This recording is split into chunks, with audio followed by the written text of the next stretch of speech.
This is the 2022 Porsche 911 GTS, and it's probably the perfect 911. The regular 911 Carrera models are a little too soft and luxurious, while the GT3 is a bit too track-focused and stiff. This is right in between, the perfect balance. And today I'm going to review the new 911 GTS and show you what I mean. Before I get started, be sure to check out Cars and Bids, which is my enthusiast car auction website for cool cars from the modern era, now with free listings. You can list your cool car for free and auction it on Cars and Bids. And we've had some fantastic sales recently, including this yellow Porsche Cayman GT4, one of my favorite sports cars, this wonderful Brabus Mercedes G63 4x4 squared conversion, ridiculous, this Land Rover Defender 130 pickup truck, this BMW M5 CS, a fantastic sports sedan, this old school BMW 635 CSI brought over $32,000. If you're looking to buy or sell a cool enthusiast car from the modern era, Cars and Bids is the place to do it. We have great selection and daily auctions. Check it out at carsandbids.com. So let's talk 911 GTS. The GTS trim debuted in the 911 about a decade ago, intending to slot between the sporty Carrera S and the ultra sporty GT3. For the 992 model 911, this car, the Carrera S has 443 horsepower, the GT3 has 502 horsepower, and this is right in between with 473 horsepower. And there's more to the GTS than just extra power. I've criticized the last two 911 models for getting larger and more luxurious and softer, less sports car and more touring car for aging men who want to relive their youth. Well, the GTS certainly changes that with a lot of upgrades over the regular Carrera S to add significant focus and performance. And today, I'm going to show them to you, along with some of this car's quirks and features. Then I'll get it out on the road and drive it, and then I'll give it a DOUGSCORE.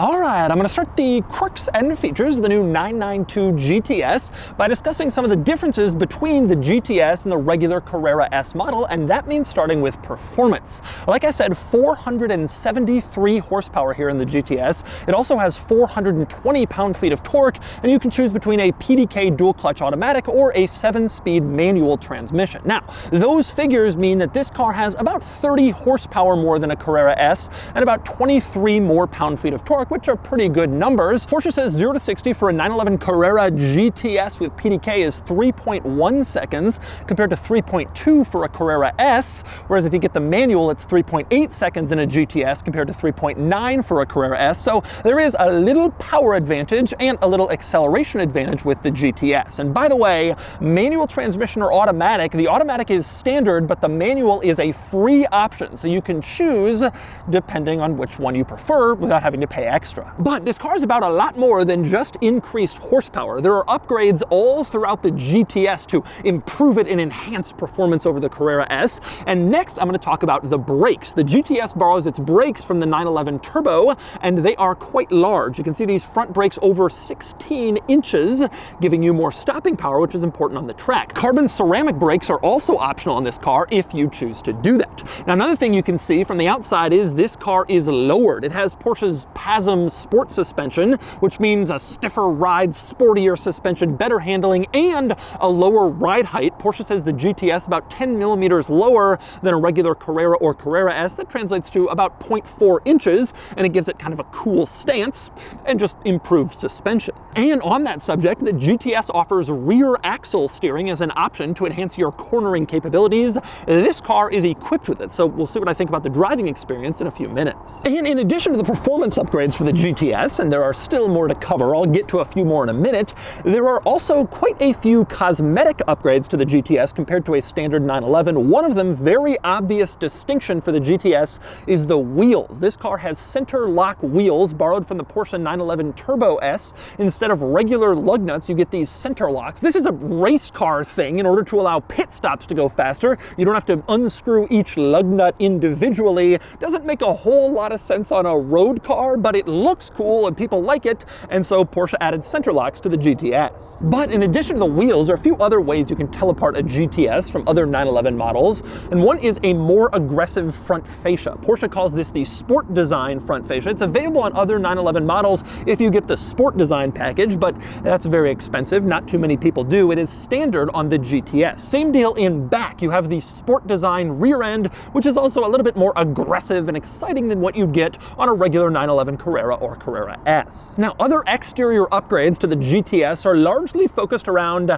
the color black. For instance, these headlights in front are tinted a little darker than regular Porsche headlights, and they have black headlight surrounds, as you can see, which sort of starts the black exterior theme of this car. Also up front, you have the front intakes painted black to help give you that blacked out look, which they're trying to push on the GTS, and the wheels are black standard. If you're like me and you don't love black wheels, well, too bad. Black wheels come standard on the GTS. It's part of its sort of blacked out theme. Same deal in the back. You have an LED light strip like other 911 models, but it's tinted, it's darker, it's black looking to fit with the theme of this car, and that's also true of the Porsche script in back. You can see that's in black, as is the model designation for this car, 911 GTS. It's all trimmed in black to make this car kind of a little more sporty looking. In fact, black is such a theme in this car that if you get the Targa version of the GTS, you can actually have the roll hoop in black rather than the usual Targa silver in order to make sure everybody knows you got the GTS Targa rather than the regular one. And of course, one other noticeable update to the GTS on the outside is GTS badging on the doors. You can see it here, relatively subtle, but it is there, reminding people this is not just a regular Carrera S. And next up, we climb inside the new GTS, where there are quite a few more GTS upgrades, including one performance-oriented upgrade, which is a new PSM Sport Mode. PSM is Porsche's stability control system. You can leave it on or turn it off, but now there's a new Sport Mode that's sort of like a half-on, half-off feature that allows you to have more fun on the racetrack without completely defeating stability control, which can get kind of dangerous. But other upgrades for the GTS, for one, reduced sound deadening compared to a regular Carrera S. That means you hear a little more of what's going on around you. The engine, the tires, the road, all that stuff makes it a little less luxurious, a little less soft than a regular 911, and it allows them to reduce the weight a little bit and make this car a little sportier. Next up, one rather unusual upgrade for the GTS. If you choose the manual transmission in this car, you get a shorter shift lever than you do in a Carrera S. And I don't mean a short throw shifter. I mean the shift lever is physically shorter by about half an inch.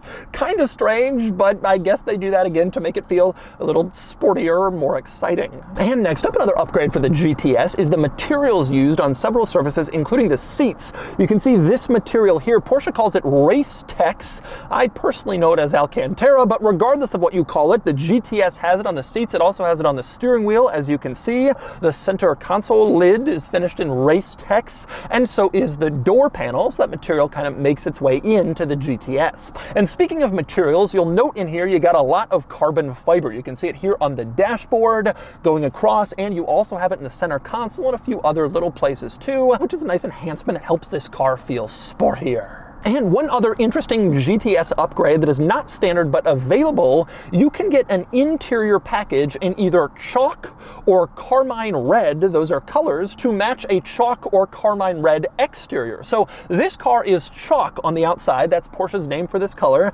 That color costs $3,300 extra. If you pay another $4,500, you can have a chalk interior package, which this car has, and that includes chalk colored stitching basically everywhere in order interior to match the exterior color. You can see it all throughout this interior, the chalk stitching and chalk GTS printed in the headrest on the seats. For an extra $420, you can also have a chalk colored tachometer like this one to match the exterior color and this interior package. And like I said, this is also all available in carmine red, so you can match that interior to that exterior color if you choose. And one other upgrade is the infotainment system in this car. For the 2022 model year, all 911 models are getting an upgraded, revised, and improved infotainment system. The GTS is coming out as a 22 model, so it gets the new system as well. This system is based on the one that's in the Porsche Taycan, their electric car, and it's an improvement over the previous system, although that was good too. This is relatively intuitive, easy to use, responsive, and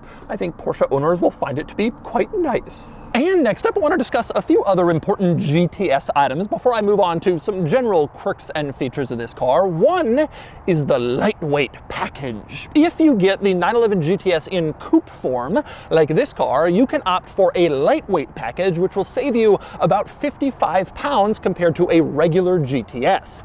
And it has a few interesting features. For one, it deletes the rear seats, so those are gone. And it deletes the floor mats, so those are gone too, saving you a little bit of weight. It also includes lightweight glass in the back. So your rear windows on the sides and your overall rear window are lightweight glass, again, to help you save weight. This package also includes a further reduction in sound deadening materials. So the regular GTS loses some sound deadening materials, but if you get the lightweight package, you lose even more sound deadening materials for extra lightweight. This lightweight package also includes a lightweight battery, again, to save weight, of course, and carbon fiber bucket seats in front, which probably save weight, but also give you that sportier feel that someone might want if they choose the lightweight package. Now, interestingly, on that theme, the lightweight package also includes some extra items that don't actually save weight. For instance, the rear spoiler can go to a steeper angle if you get the lightweight package to provide more downforce, and the underbody is optimized for better aerodynamics.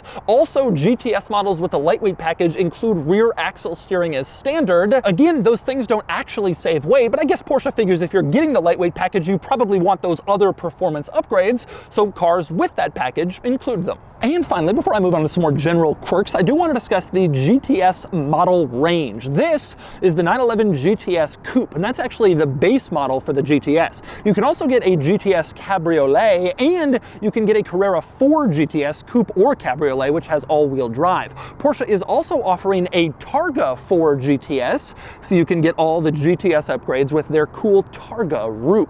Now, as for pricing, a regular base model GTS starts around $138,000, including destination, and that goes all the way up to the Targa 4 GTS, which starts around $158,000, and of course, that's all before options. Now, compare that to a regular 911 Carrera S, that starts just under $120,000 before options, whereas a GT3 starts around $162,000 to $163,000 before options, so you can see the GTS really does fit in the middle between the Carrera S and the GT3. But anyway, next up on to a few other quirks and features of this car. For one, you're probably wondering why I'm back here and not showing you the engine of the GTS, and that's because you can't access it. There's a little flap back here that you can open with this little switch next to the driver's seat. You pull that and this flap opens up, but this is all you get. A couple of fans and some caps where you can add fluid. That's all. You have no access to the engine in your 911, which to me seems like sacrilege, but that's the way they do it. One interesting thing with this little engine panel flap closed, you can see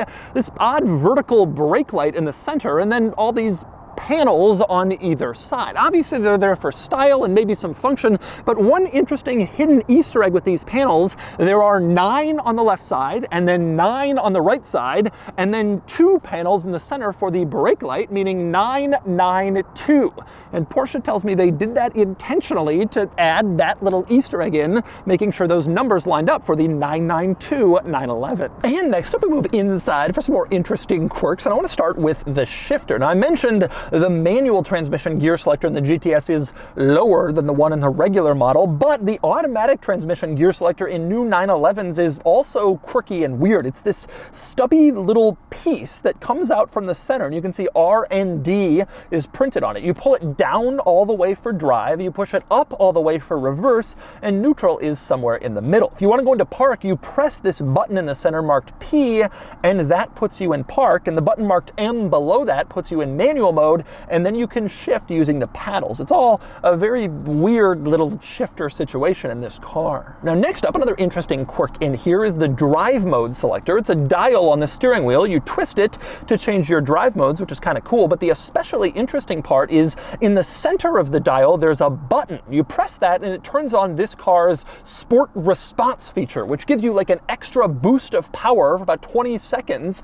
if you want to pass somebody quickly on the highway. It also turns on the sport exhaust, so not only do you get more power, but you can hear it too and really feel it. Kind of an interesting little quick power boost. And by the way, the reason this car has that sport response feature is it's included with the Sport Chrono package, which is a nice performance-y upgrade for most 911 models. In the GTS, it comes standard and includes that sport response and some other nice performance upgrades like this timer on the dashboard. You can see right now it's a clock, but you can also use it as a lap timer, which is one of the things that goes along with the Sport Chrono package. Again, standard on the GTS, optional on most other 911 models. And next up, another nice feature worth mentioning, these GTS models offer an axle lifter as an option. You can see the switch here will activate the axle lifter and lift up the front suspension in order to clear like steep driveways or inclines. This is especially important in the GTS because, like I mentioned earlier, it has lowered suspension, that PASM sport suspension,